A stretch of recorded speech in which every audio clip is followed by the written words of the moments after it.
Upendra at the back, and Prabhupada wants to drive faster. No, go slow. So I slowed down again. True enough, within a minute, Upendra was again telling me, Prabhupada had said, go faster. Now why aren't you going faster? Now I was getting, so I said, the real person I have to serve is Prabhupada, let me drive faster. And I said to Tamal Krishna Maharaj, you sort this out with Upendra and allow me to drive. So we reached, what we thought was, we reached too early to the Bombay Central Station. So myself and Ram Tulsi, another devotee there, we went to the station master to get a wheelchair for Prabhupada to transport him from my car to the railway in his special cabin. So I just, by my usual style, I asked the station master, this Mathura Express is going at 11 o'clock? He said, didn't you read today's newspaper? It's 10:30. The timing has just got changed today. And I looked at my watch and I said, there are 5 minutes left. The train's going to go in 5 minutes. The train's going to go in 5 minutes. Ram Tulsi and I ran with the wheelchair. And I told that station master, I'll pay you anything, but stop that train. Don't start it till I tell you. He said, what? And he said, I've never had such a request. I said, there's a big team coming. There's a very holy person. He's going to leave his body in Vrindavan. And he has to be on that train. He said, leave his body? What do you mean? I said, just run with me. And so we were running. I was quite young then. I'm now 57. But at that time I was 37, 20 years ago, yes. So we put Prabhupada in there. Oh, I told Giriraj Maharaj, you guys goofed, it's, the train's going half an hour early today. He says, no, it's there in the timetable. I said, whatever is in the paper, that doesn't matter. The station master is going to blow his whistle and the train's going to go. So we better take Prabhupada with us. So we ran. Some of the devotees got the thing ready for Prabhupada in his special cabin, which was non-air conditioned. Should have been air conditioned cabin, but for some reason they booked non-air conditioned. And then we took Prabhupada, and just a few minutes before the train was about to leave, he was comfortably sleeping in his compartment. Now, mind you, this was already nearly 10:30 and I was so thirsty. So I'd just gone to pick up a soda bottle from the stand at the railway. And Prabhupada's servant Upendra says, Prabhupada's calling you inside. So I just left that soda bottle and I went in the cabin, wondering why is Prabhupada calling me. And Prabhupada said, come closer. So I went very close to him and he said, I want to thank you for driving me. And it was very touching because he was in so much pain. He was just about to give up his body. I had done nothing much except this. So right there in the train in front of everyone, I just offered my obeisances, caught Prabhupada's lotus feet. Tamal Krishna Maharaj and others, don't touch his feet. I said, no, this is it. This is the last moment I'll ever get. And I said, Prabhupada, I surrender to you. You are my spiritual master. And he put his hand in my hair and blessed me. He actually he got up with little pressure on his elbow and he was smiling sweetly. The train started. And some of the devotees said, look, the train started and you better jump off, otherwise the next station is, quite far away.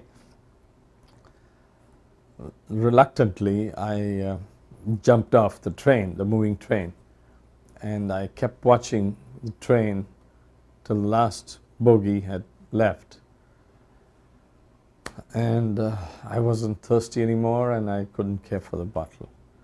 Then when I got into the car with tears in my eyes, lo and behold, there was Prabhupada's garland on the steering wheel.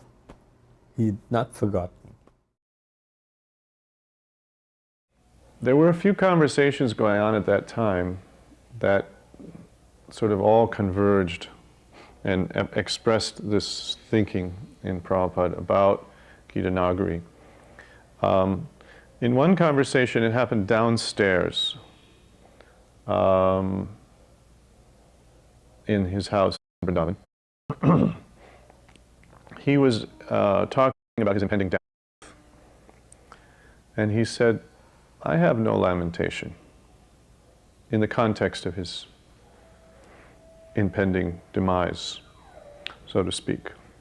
I have no lamentation. These are words he would use, death, demise, I'm just paraphrasing him. And naturally he had no lamentation, sojati, nakanchati. But then he paused after saying, I have no lamentation about my impending death. He said, no, I have a lamentation. And one of us asked, not me, but one of us in the group, 3-4 people were there. You mean because you have not finished Srimad Bhagavatam? Srila Prabhupada said, no. That I have not established Varnashram.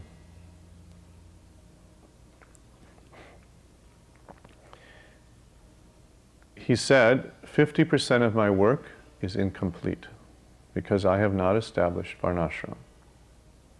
Now these two statements I heard in my own ears in Vrindavan.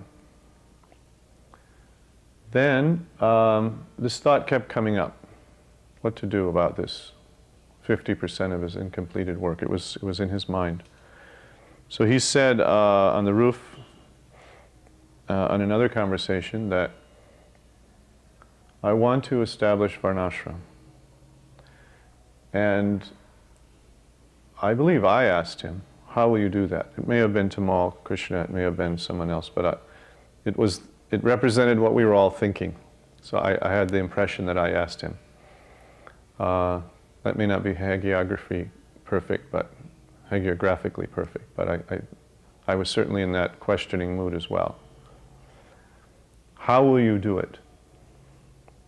We asked him. And he said, I will go to Gita Nagari, I will sit down, and I will teach you how to live off the land. As simple as that. So when Prabhupada was leaving his body, and he wanted to go, to Gita Nagari, and help us in knowing how to do Varnashram Dharma. He stopped in England. By that time I was in Eastern Europe, and we had heard that Prabhupada was coming.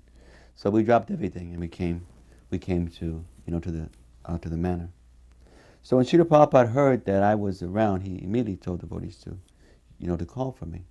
And by that time Prabhupada had practically stopped all bodily functions, and devotees were carrying him in the palanquin to have darshan. So when I came in, and it was, there was one devotee, there was Krishna Kshetra, and a devotee, he left his body, I think his name was Dwarkadish. He used to work in Hungary and Poland and those places. So we were all together, and Tamal Krishna Maharaj was there. So Tamal had already written me many wonderful letters telling me how that I should continue sending these letters to Prabhupada as he's sick, is giving him new life. He was probably so happy to hear about the preaching, how his books were going into so many different places. And so I was sending reports about every 2 weeks. And I would be sending detailed reports. Who got the books, what was said, what was done. And Tamal would tell us how Prabhupada would hear this after taking lunch. And that after being garlanded and put chandan on him, and he would sit back, and Tamal would tell me he would close his eyes and he would swoon, etc. So Tamal was eager for me to come in, for Prabhupada to see me. So interesting thing happened. I came in, I sat before Prabhupada's desk. And Prabhupada his voice was so weak. So he would call me, he would motion over to come closer. So then I came a little closer. And then he motioned for me to come around the desk. And then when I came around, Prabhupada started rubbing my head. And then he started crying, And then he embraced me. And then he said something which I didn't quite understand. But then what he said later, he says, your life is successful. And then I said, Prabhupada, we're only doing things because you are forcing us. Otherwise, how could we do anything? And then his voice became very strong, even though he was so weak. His body was so weak. He says, yes, and that is the parampara. My guru has forced me, and I am forcing you. And that is how things are going on. And it was so amazing. And it was the most amazing experience I ever had with Srila Prabhupada. I mean, I couldn't appreciate it. And the next thing that happened shows you how I didn't appreciate it. Because it just came upon me, you know, it was so fast. And Prabhupada was like so weak, and at the same time, he was, you know, so strong and giving so much love. So the next day, now this was the very last time I saw Prabhupada. The next day, Tamal wanted me to experience what Prabhupada's mood was when he would read these reports. So he wanted me to physically come in and to read a report to Srila Prabhupada. Because he would write me these letters saying how Prabhupada says, your work, he would give comments after, Tamal would read to him, and then Prabhupada would give some comments, and then Tamal would send me the comments. And they're some of the most amazing letters I've seen. And not because they're my letters, but they're some of the most amazing letters. So Tamal wanted me to experience what he was experiencing from Prabhupada. It's like Satyananda once told me, Sadananda. He had told me how once he was in the room when Prabhupada got a letter when I was in the communist countries. And Prabhupada didn't start speaking afterwards. He said, Prabhupada said, so he do not know the language. They do not know his language. He does not know their language. But the books are going out. He is a black man, a different race, and the books are going. He says, and the books are going, and he says, and Prabhupada went into like a trance. He says, the books are going, and he says, Prabhupada just went out like that. And so these are the kind of things that were going on. So Tamal wanted me to experience something of what they were experiencing when Prabhupada would read the letters. So now, the day before, Prabhupada has embraced me and told me my life was successful. And 5 of the devotees were in the room. So now I'm going around kind of puffed up, you know. Prabhupada has embraced me, you know. And everybody was saying, you know, people knew me then as Ganesham. So everyone was saying, those who knew that, Ganesham was embraced by Prabhupada, this and that. So I was feeling cocky, you know. Prabhupada embraced me. So the next day I came in, reading my report. And the report, I think, was from our activities in Eastern Europe. And I started reading about the events of how the books had gotten out, this professor had taken, this library had accepted, this museum had accepted. And Prabhupada at one point stopped me. And he said, it is by Krishna's mercy, very piercing. He was chastising me that I was accepting, one, that I deserved his darshan, that I was feeling proud of what I had received. You know, he told me some other things in that same session about the communists, if they don't take the Krishna consciousness, they will have no grain, there will be many problems. But this one, he tuned into me and said like this. It was the very last words that Prabhupada had ever said to me, the very last time I saw him. And it just lived with me to realize that we must always remind ourselves that anything that we're able to do, it is by the mercy of Guru and the mercy of Krishna. So here, the best time I had with Prabhupada, the most amazing experience was the day before, and the most devastating experience was the last one of this serious chastisement.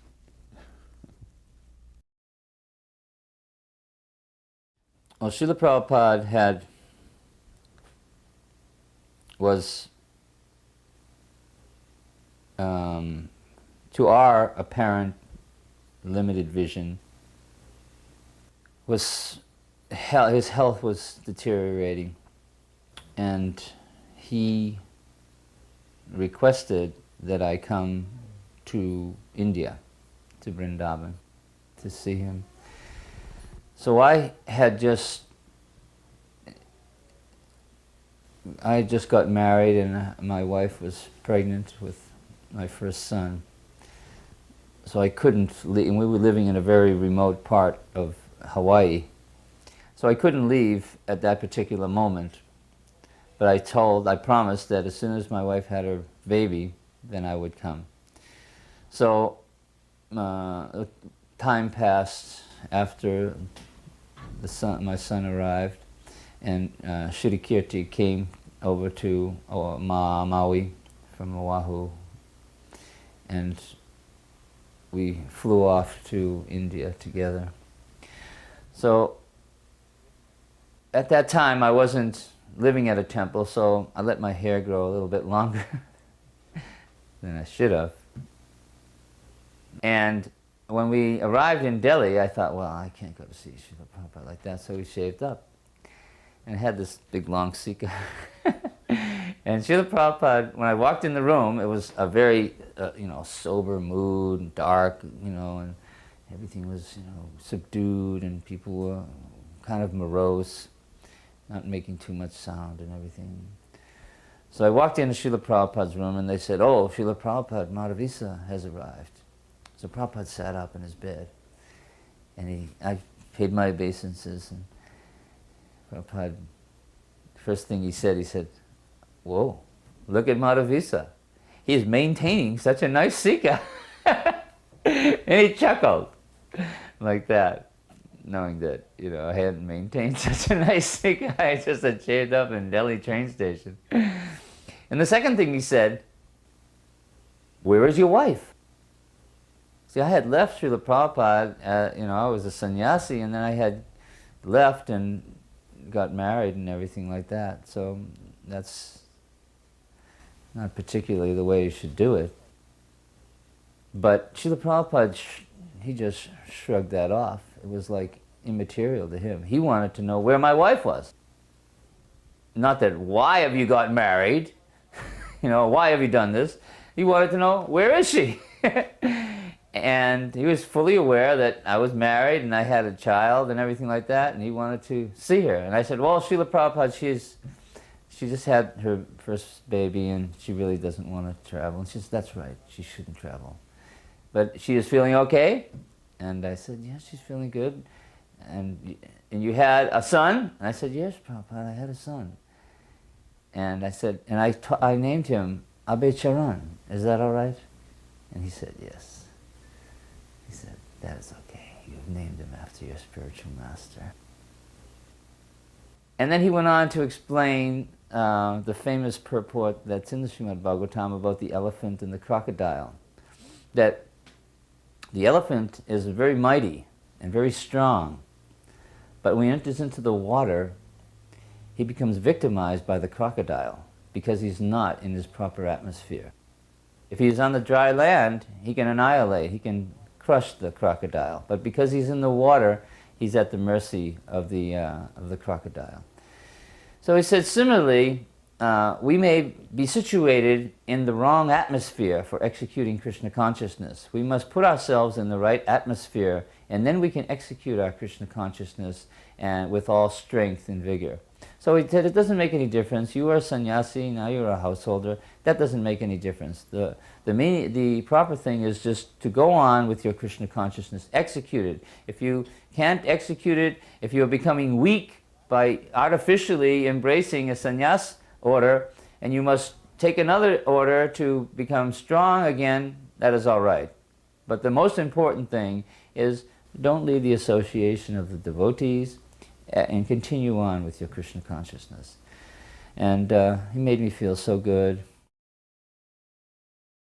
When Prabhupada asked me about the Bhagavatam, called me, he was getting a massage, and called me up and asked me, he said, so in my absence, you can complete the Srimad Bhagavatam. I said, yes, Prabhupada, I try to do that. Yes. I said, okay. Good.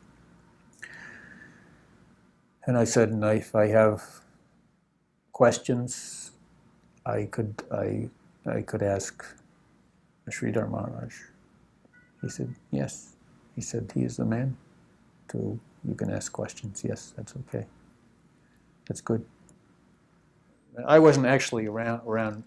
I mean, I was right there, but I wasn't around Prabhupada too much in the final weeks, actually, because for the final part of the Bhagavatam, Prabhupada asked me to do the translation. So I was actually translating the verses for the final volume, and that took all my time.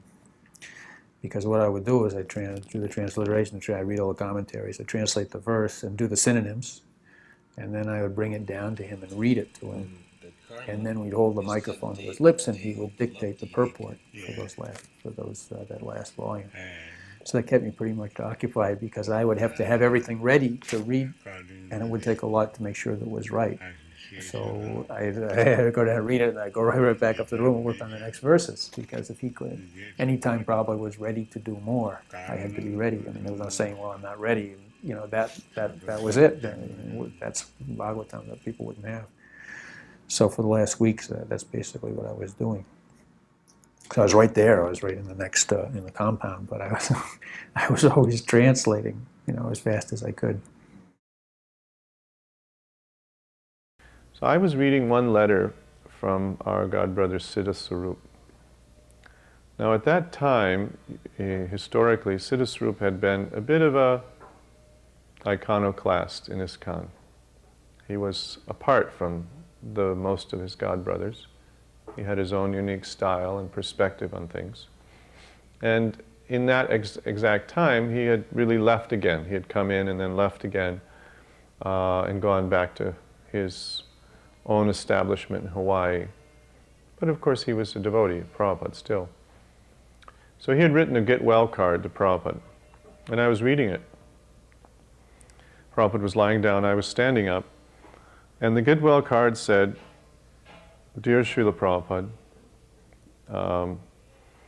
he said a variety of things. I'm praying for your health and this and that. But he came to one particular line where he said, "I am a resident of Hawaii.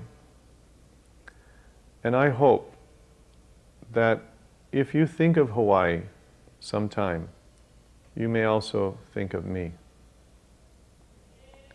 And I suddenly heard Prabhupada choke up, and it burst out. I was looking at the card, and I looked up at Prabhupada's face, and in that span of time, the tears had already come down, halfway down his cheeks. So I don't know if they sprayed out or what, or if they were already dripping, but they were clearly down at the level of his nose, the bottom of his nose. And he choked up and he said, "I am always thinking of you. I can never forget." And this was indicative of the way he was at that time. Any nice thought could bring him to tears and to deep appreciation. Someone brought ice cream from New Vrindavan to Prabhupada in Vrindavan, the final days. And Prabhupada took it right on a teaspoon and ate ice cream from New Vrindavan. They had dry ice that kept it cold. And they brought him a ring they had made. And as soon as we showed Prabhupada the ring, he said, "So, where is the bride?" He said, "Where is the bride?"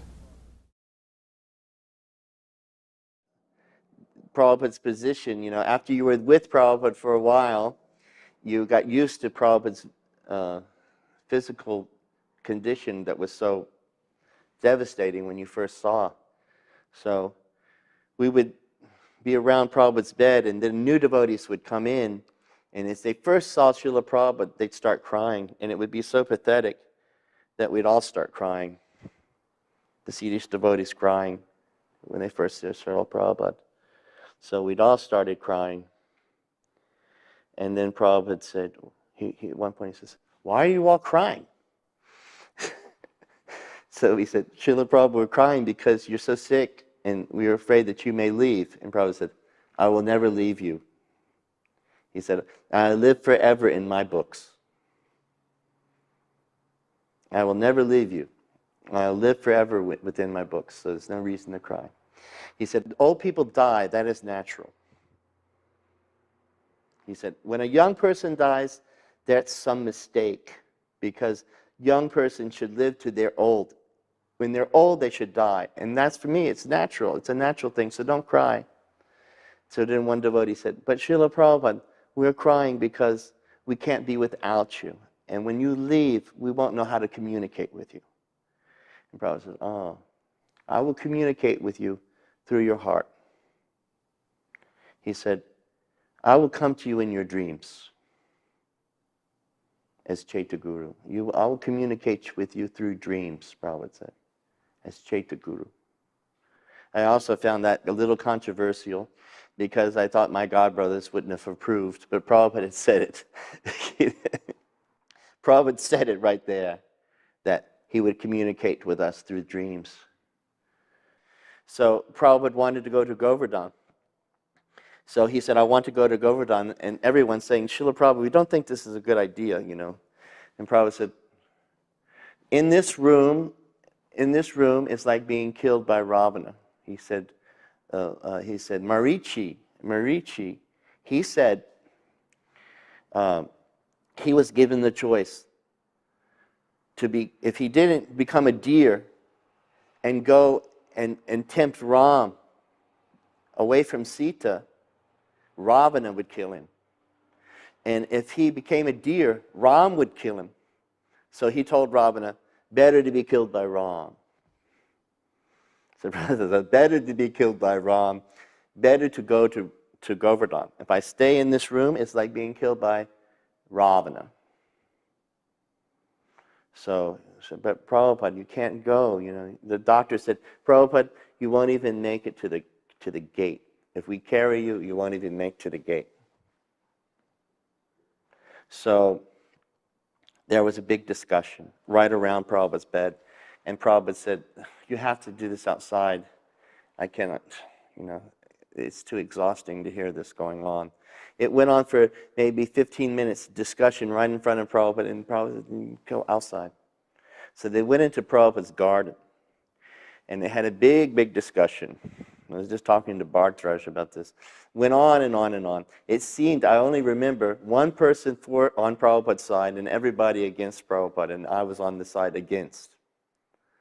And Tamal Krishna Maharaj seemed to be the one who was on the side not to take Prabhupada to Govardhan, and Hamsaduta was the only one, and Lokanath, who went to get the cart, were on Prabhupada's side to take him to Govardhan.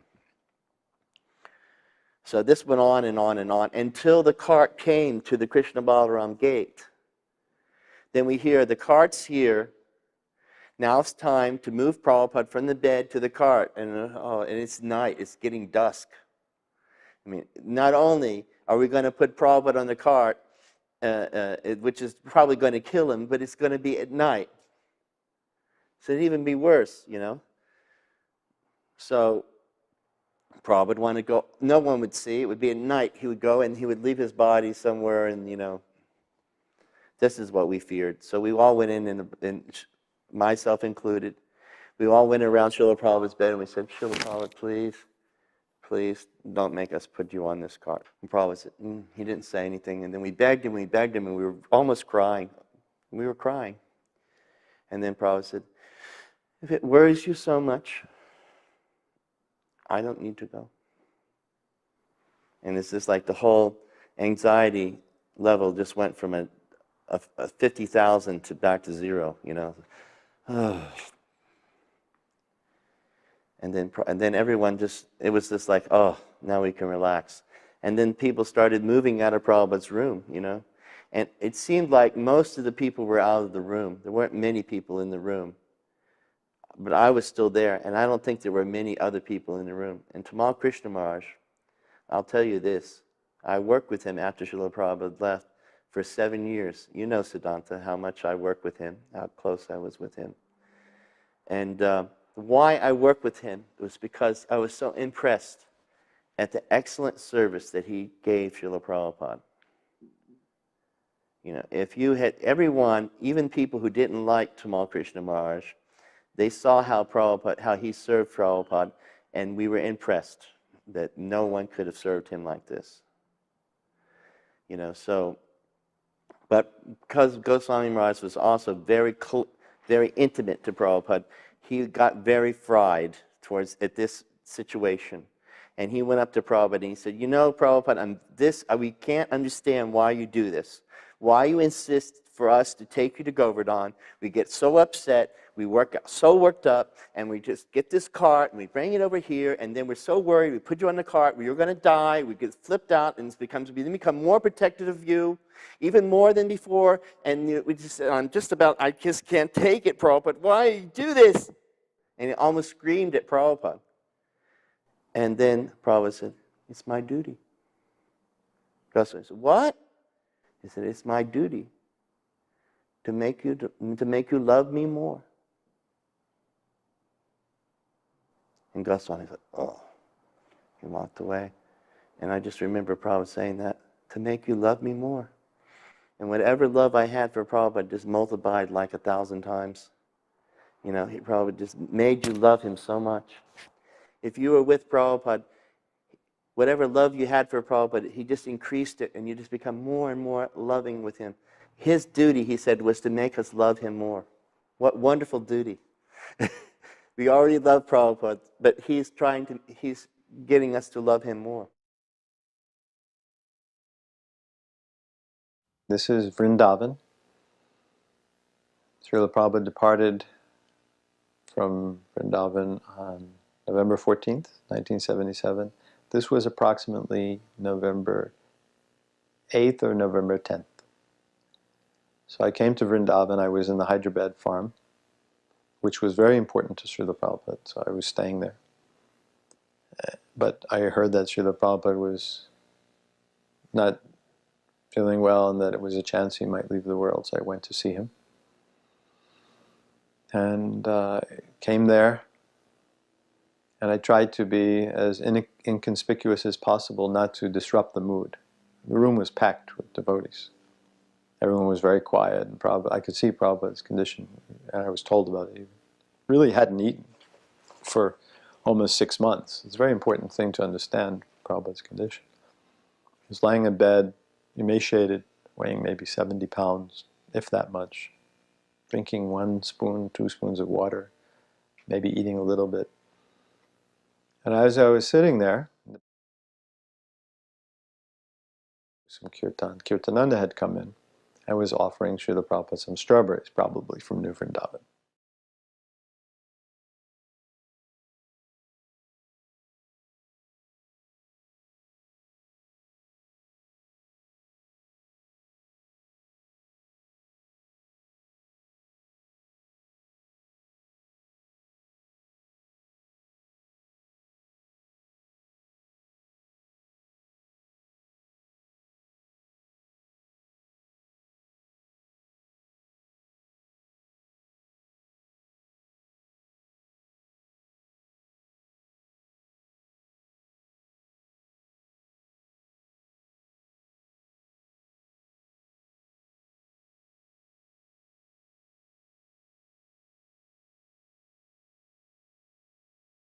Bed, not eating. He's concerned what would be the value of eating it.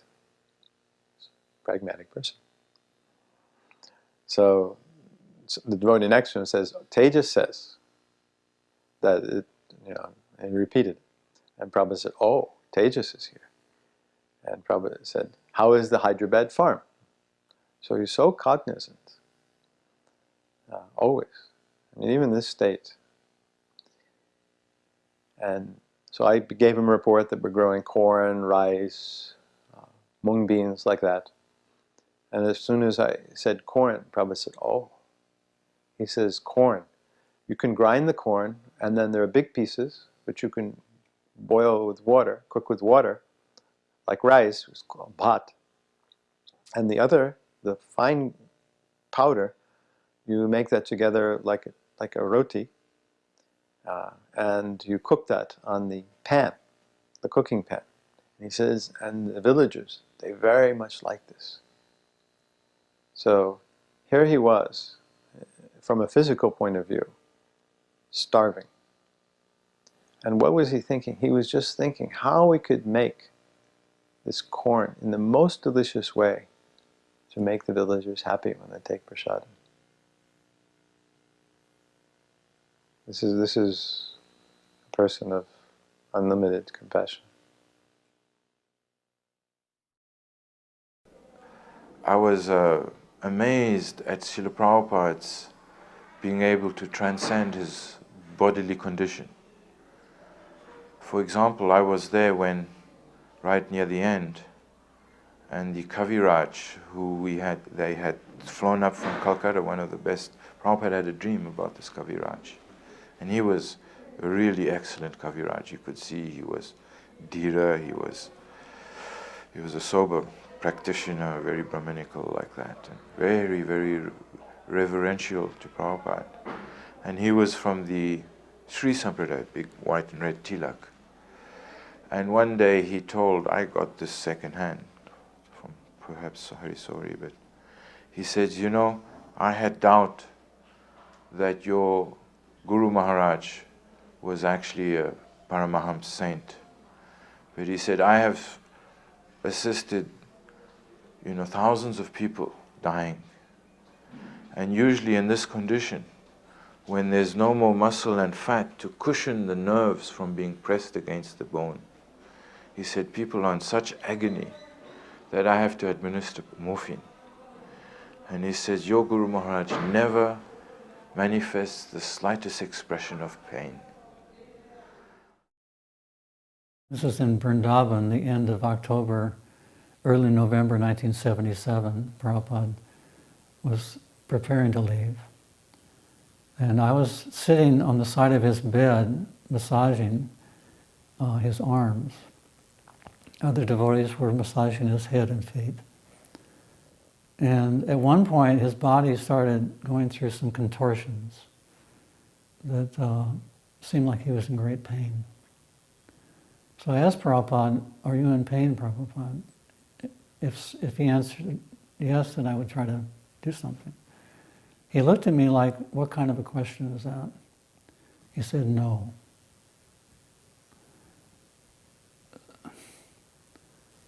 So Prabhupada was not affected. In the final days, which was the most poignant, we were there in Vrindavan and having like the vigil, the kirtan, and taking turns chanting softly with the little symbols. And at a certain point, I got sick. I got this fever. I don't know what it was. I just one day just walked back to my room and just collapsed right in my room, and just fever. And so I was sick for a few days, and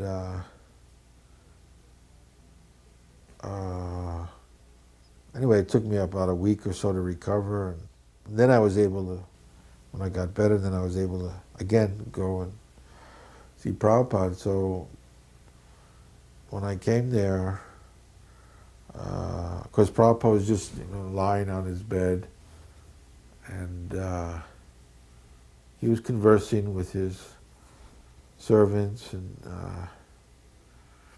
sometimes he would ask who was having the kirtan. And so that particular day he asked, and they said, they mentioned my name, and then Prabhupada said, oh, Brahmananda, and then he made me call me, and then I came forward, and so he said, you were ill, you were not feeling well. I mean, here's Prabhupada,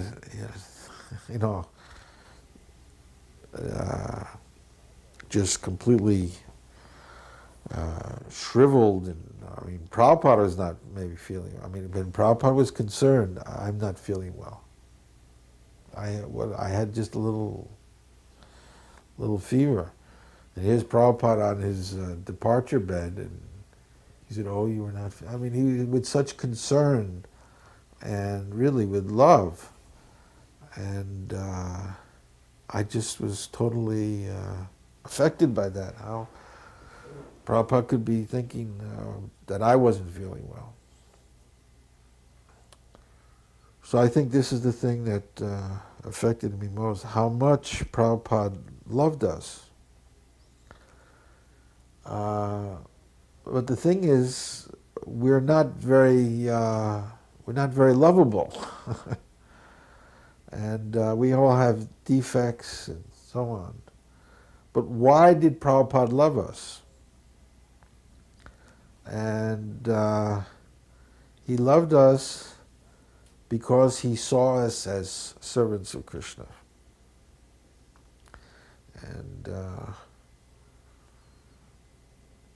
he also even said that we were sent by his Guru Maharaj to help in his mission. But anyway, Prabhupada saw us as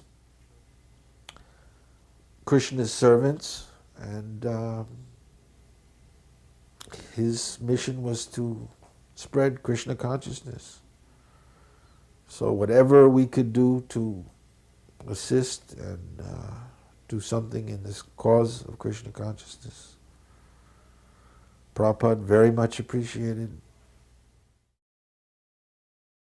I was also there when Prabhupada disappeared, left this world, and I'm sure you've probably heard plenty of stories from the devotees that were there. My own feeling at the time, it was just such a feeling of helplessness and desperation, because, in fact, it was like that a lot during the last couple of months, because it just felt like it was inevitable, but you couldn't stand the thought that he wasn't going to be with us.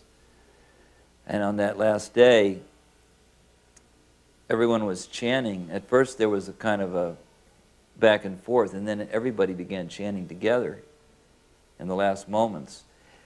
And again, it's not something you can empirically establish, but it felt like there were many more people in that room than were actually there. It felt like there was a heavenly chorus.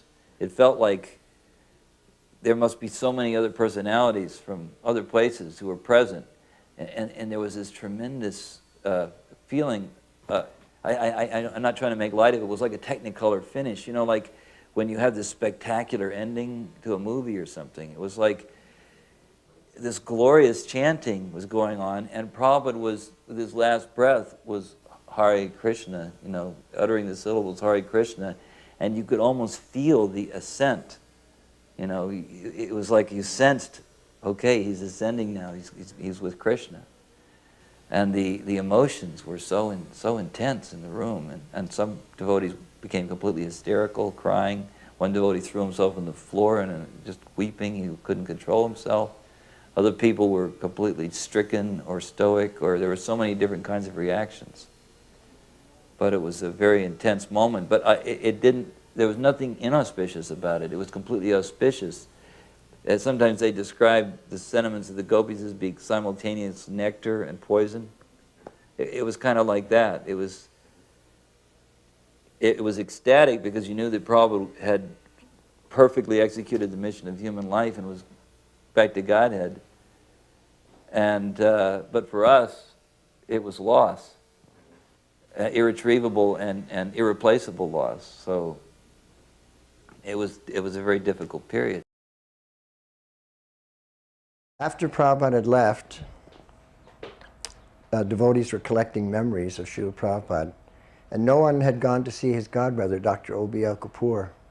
So I decided to go to see Dr. Kapoor when I was in Vrindavan one time and ask him about his memories of Srila Prabhupada. And he gave me a very beautiful story.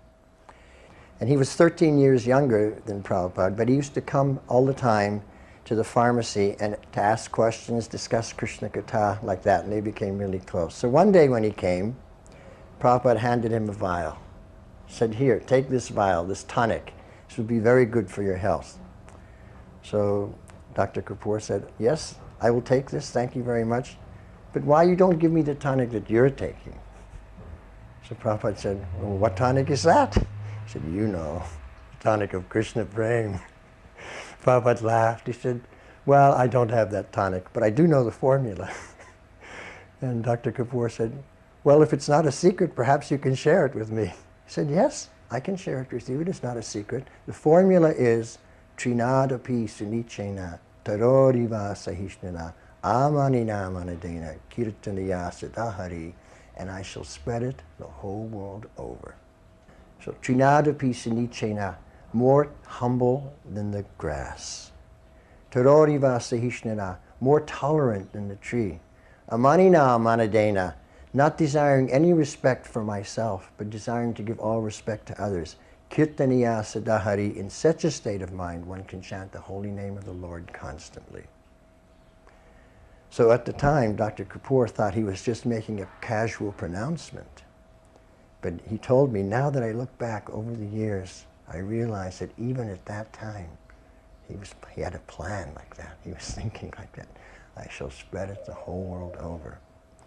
So I was thinking how Prabhupada said this is the formula to get Krishna Prem. And Srila Prabhupada was the embodiment of that verse.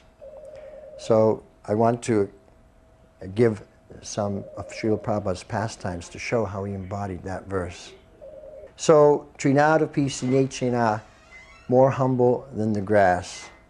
This is a pastime that Srila Prabhupada performed in New York in July 1972. It was just around it was actually the July 4th holiday weekend.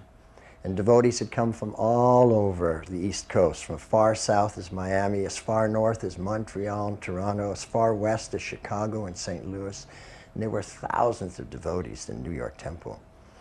And then when Prabhupada was to leave, so many devotees drove him to the airport. And they went with him into the departure lounge. You just see him to the last second. So the departure lounge was filled with devotees. Now the airport officials had a problem because there was no room for the passengers who were booked on the plane to come into the departure lounge.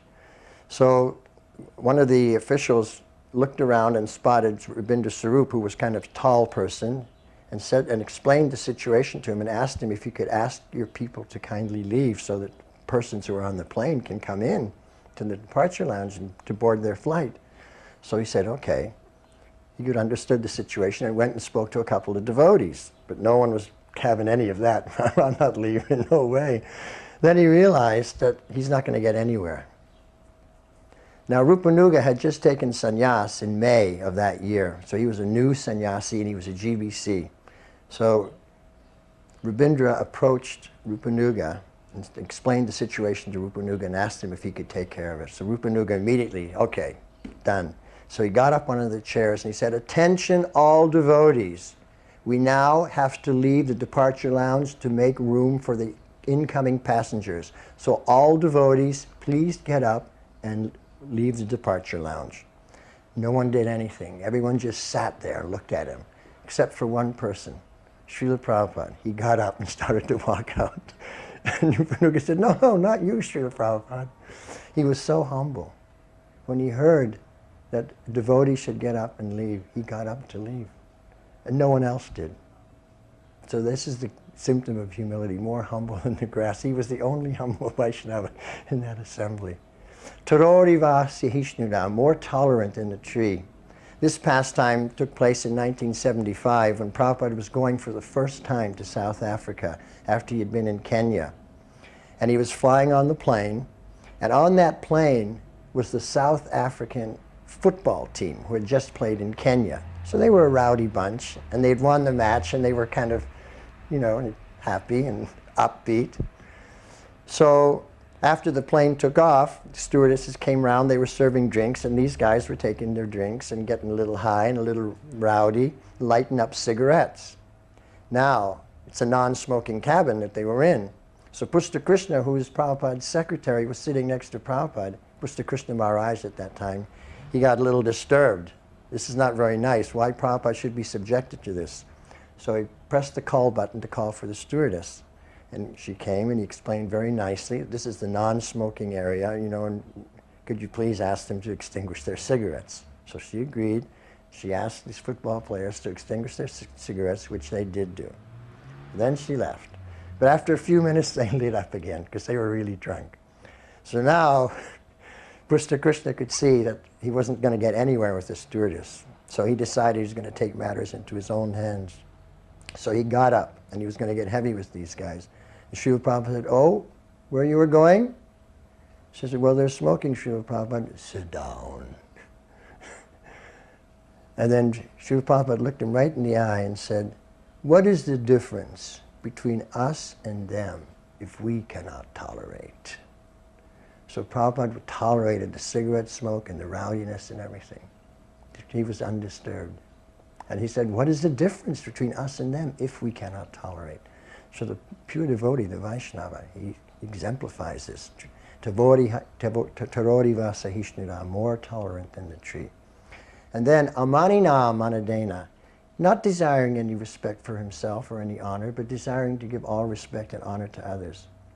So a pastime, this was just end of 1975 and 76, I think it was January 76. I had arrived in Bombay December 75. And at that time, the Bombay temple was just a hole in the ground with the foundation. And Prabhupada's rooms at that time was at the back of the property, which are now the BBT building. So Prabhupada had come early January 76, I believe, sometime in January. And he wanted to really get this project moving. So the next morning after breakfast prasadam, he had a big meeting in his rooms with all the people who were involved in doing this project, and the sannyasi, the GBC temple president, all the people, everybody. So they're in the room having this big important meeting. Then up the stairs comes the cleaning lady, a Bungi lady from the Bungi colony, not far from the temple. And she has her little balti, the wooden bucket, and her daru, the straw broom, because she comes up every day and cleans the rooms. So she comes up to the top of the landing, and the door is slightly ajar. So she looks through and she sees Prabhupada there speaking, and all the devotees and the architects and the contractors and everything. So she can't go in, but she can't not do her service. She can't go down and forget about it, because that 1 rupee feeds her children. She needs it, so she doesn't know what to do. So she's just standing there. Meanwhile, Prabhupada's speaking, and as he turns his head to the right, he sees through the door that's ajar, he sees the cleaning lady standing there. So immediately he stops the discussion. He says, now we have to stop. The cleaning lady has come. When it's her time to clean, then she's the authority here. Everyone has their area of authority. And when it's her time to clean, she's the authority. So we have to get up and leave. So they got up and leave. So the Jagat Guru recognized the authority of that cleaning lady. Amanina amanadena, giving all respect to others and not desiring any for himself. In this way, kirtaniya sadahari, one is able to chant the holy name of the Lord constantly, which we always saw. Srila Prabhupada always chanting the holy name of the Lord constantly. So here we see that Prabhupada was the embodiment, the personification of that verse, which he said many years back, he had explained to his godbrother that this was the formula to get Krishna praying. And he would spread it the whole world over, and he was the embodiment of that. Krishna Kirtana Gana Natana Pano Je Anilo